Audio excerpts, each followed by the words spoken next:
Hello everyone. Today we are going to talk about the ball poem. In class 10, in my point of view, this one is the one of the best poem. So the ball poem you must have done with the same, but we are going to revise it again. So it would be very bilingual. I would be teaching you in English and Hindi also, so you can understand the things. The poem name is The Ball Poem. A boy loses a ball. You can see here. A boy loses a ball. He is very upset. A ball does not cost much, nor is it difficult to buy another ball. Why then is the boy so upset? Read the poem to see what the poet thinks has been lost and what the boy has to learn from the experience of losing something. तो ये जो poem है इसका नाम है the ball poem. इसमें एक बच्चा है, उसकी बॉल जो है एक किसी वाटर बॉडी में चली जाती है, उससे खेलता है बॉल और वो वहां पे चली जाती है। तो बच्चा उस बॉल के कहीं जाने पे क्या क्या सीखता है और वो किस तरह से अपने माइंड की ग्रोथ करता है उसके बारे में है ये। इसके बारे में हम लोग बात करेंगे। तो starting from the first line, what is the boy now, what is the boy now who has lost his ball. It means that now what will that boy will do because the ball has already gone where. What is he to do? I saw it go merrily bouncing down the street and then merrily over there it is in the water. तो इसमें जो poet बता रहा है, आपको बता रहा है कि अब वो लड़का जो है जिसकी बॉल चली गई है वो अब क्या ही कर लेगा। आई सा इट गो, ये वाली लाइन देखिए, आई सा इट गो, मैंने उसको जाते हुए देखा। तो ये पोएट वहां पे देख रहा है उन चीजों को। ये बड़ा एब्स्ट्रैक्ट पॉइंट है, आपको अभी जाके आगे पता चलेगा कि आखिर वो कहना क्या चाहता है। तो एक बच्चा है, वो अपना बॉल खेल रहा है और वो बॉल जो है बाउंस करते करते एक वाटर बॉडी में चला जाता है। ठीक है, मेरली बाउंसिंग, यहाँ पे मेरली का मतलब है हैप्पीली। क्या है बच्चों? हैप्पीली। ठीक है, बाउंसिंग का मतलब जो बॉल अभी तक उछल रही थी। डाउन द स्ट्रीट, वहाँ की जो सड़क है वहां पे। एंड देन मेरली ओवर, और फिर खुशी से वो उस पानी में चली जाती है।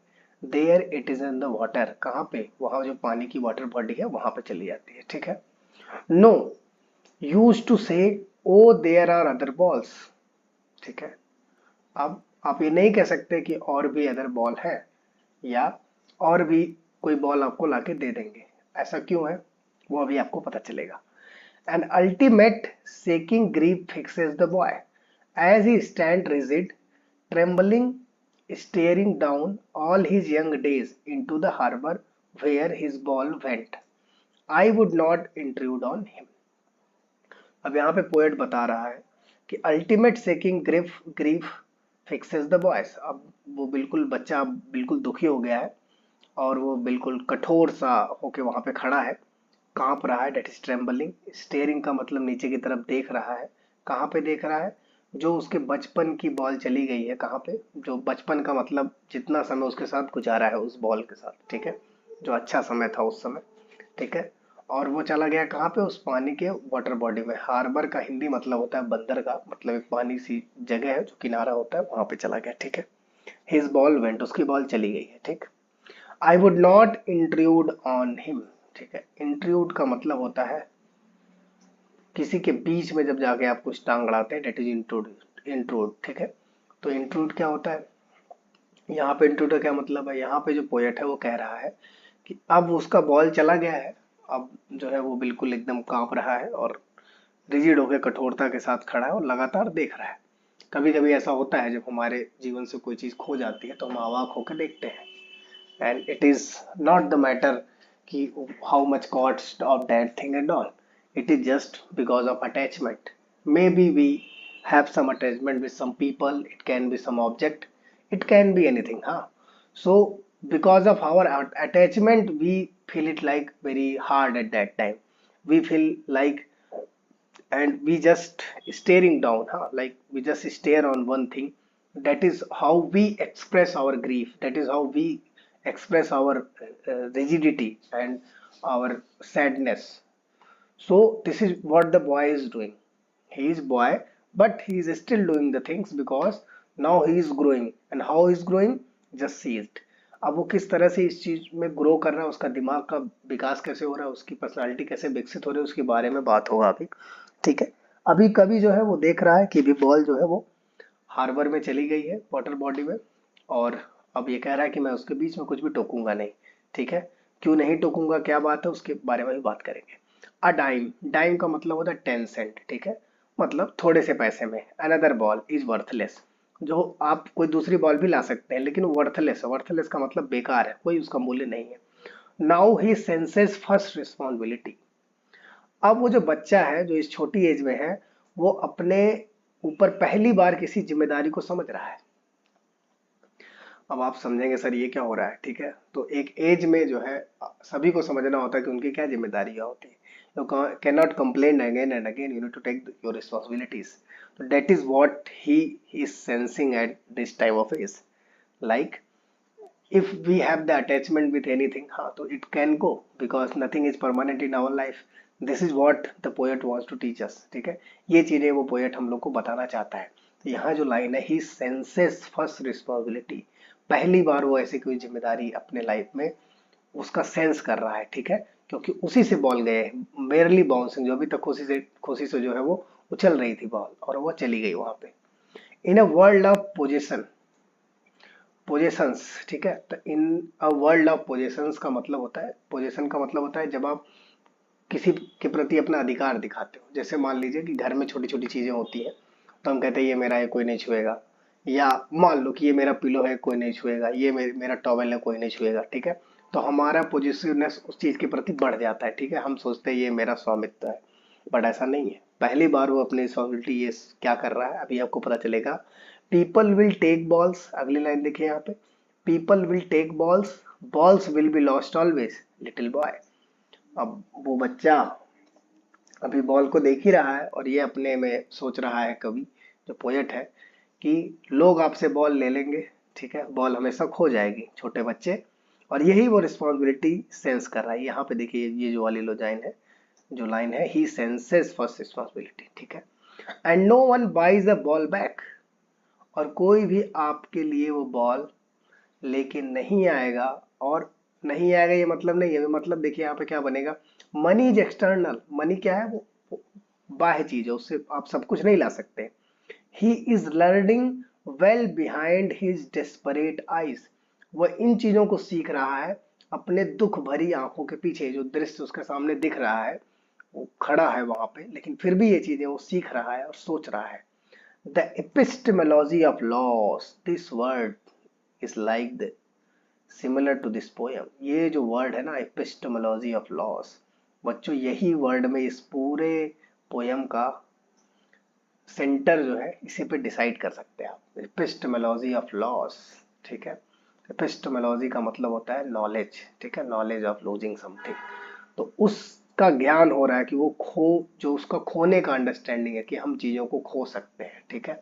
पा सकते हैं, कोई चीजें आपके साथ परमानेंट नहीं रहती, इसकी बात यहाँ पे वो सीख रहा है। और फिर कह रहा है कि how to stand up, how to stand up. फिर ये आप सीखते हैं, फिर आप क्या सीख रहे हैं कि हमें अब उन चीजों से डील करके खड़े कैसे होना है। बच्चों आपके जीवन में बहुत सारी चीजें हैं जो आएंगी और चली जाएंगी, और बहुत छोटी छोटी चीजों पे जब आप पॉजिटिव हो जाते हैं, अपना स्वामित्व दिखाते हैं, वो भी चीजें चली जाती हैं। ठीक है। Knowing what every man must know one day, वो इस बात को जान रहा है, वहां पे सीख रहा है, और ये बात सबको जाननी चाहिए एक दिन। And most know many days, और ये बात जानने में कई दिन लगा लेते हैं लोग। हाउ टू स्टैंड अप, कि कैसे खड़ा होना है। तो जब भी आपकी लाइफ में कोई ऐसी सिचुएशन आए कि कोई चला गया हो, या बच्चों कोई ऐसा हो जिस पे प्रति आप बहुत ज्यादा वो दिखाते थे, आपको लगता था कि ये व्यक्ति आपके जीवन से कभी नहीं जाएगा, या कोई चीज है जो ऐसे आपसे खो जाती है, तो आप बिल्कुल दुखी नहीं होंगे। ठीक है। तो ये पोयम इसके लिए है, और जहाँ पे आप सीखते हैं कि जिंदगी में बहुत सारी चीजें आती हैं और जाती हैं, बट आपको ऐसे सिचुएशन में जल्दी उभर के आगे आना होगा। Then only your life will flow. ठीक है। तो आपकी लाइफ आगे चलेगी। ठीक है। एक बार फिर से देख लेते हैं। Poem name is the ball poem. The writer of the poem, the poet is John Berryman, ठीक है। तो यहाँ पे एक एक लाइन का मैंने आपको मतलब बताया, एक एक वर्ड का मतलब बताया। Now if someone will ask what is the central idea of this poem, the central idea of this poem is epistemology of laws. You will learn, you will lose the things, the knowledge of laws, ठीक है। जिंदगी में आप चीजों को खोएंगे, चीजें आएंगी और जाएंगी, nothing is permanent. In the world of possessions, we need to live and we need to have a balanced mindset. Then only we can be a cheerful one, then only we can be a peaceful one. This is what the poet want to suggest us and this is what the poem want to make us learn, ठीक है। हिंदी में इसको आप बोलेंगे। फिर उस चीज को, कोई भी वो चीज हो, चाहिए वहां पे पोएट ने केवल बॉल की बात की गई, लेकिन वो कुछ भी हो सकता है, जो चला जाएगा ना, वो फिर चीजें जाएंगी, फिर कुछ अच्छी चीज नई आ जाएगी, फिर वो भी चली जाएगी। सो इसलिए हम चीजों का आना जाना लगा रहेगा, लोगों का आना जाना रहेगा, रिश्ते ऐसे आते जाते रहते हैं, ठीक है। अब ऐसा तो रिश्ते के बारे में बहुत ज्यादा नहीं बोला जा सकता, but this is something like that, ठीक है। कि आप इसमें जो है चीजों को ये सीखते हैं कि चीजें ऐसे आएंगी और चली जाएंगी। क्योंकि ये जो वर्ल्ड ऑफ पोजीशन है, ये वाली लाइन बच्चों, वर्ल्ड ऑफ पोजीशन, ठीक है। तो पोजीशन जहां जहां आपका स्वामित्व है, तो कोई जरूरी नहीं कोई आपके साथ या फिर कोई वस्तु या व्यक्ति आपके साथ हमेशा रहे, ठीक है। तो आपको चीजें खोनी पड़ेंगी, ठीक। तो इस पोयम का नाम बच्चों द बॉल पोयम है। आई फील डेट ये जो पोयम है क्लास 10 में सबसे तगड़ी पोयम है, ठीक है। इससे जो लेसन कवि देना चाहता है, जो पोएट देना चाहता है, वो बहुत ही मजेदार है। और मजेदार in the sense that not entertaining, it is something where you learn something, ठीक है। तो आपको बताता है कि चीजें आती है और चली जाती है, आपको वो अनित्यता का भाव दिखाता है। अनित्यता का मतलब चीजें परमानेंट नहीं होती कि जो हमेशा ऐसा हो, ठीक है। चीजें बदलती हैं। और उसके बाद आपको बताता है कि हाउ टू स्टैंड अप, ठीक है। ये जो लास्ट वाला 4 लाइन है बहुत इंपॉर्टेंट है, 3 लाइनें। How to stand up knowing what everyone must know one day. और वो सीख रहा है जिसको सबको एक दिन, एक ना एक दिन सीखना है। And most know many days, कई लोग उसको सीखने के लिए बहुत सारे दिन लगा लेते हैं कि हमें जीवन में कैसे खड़ा होना है।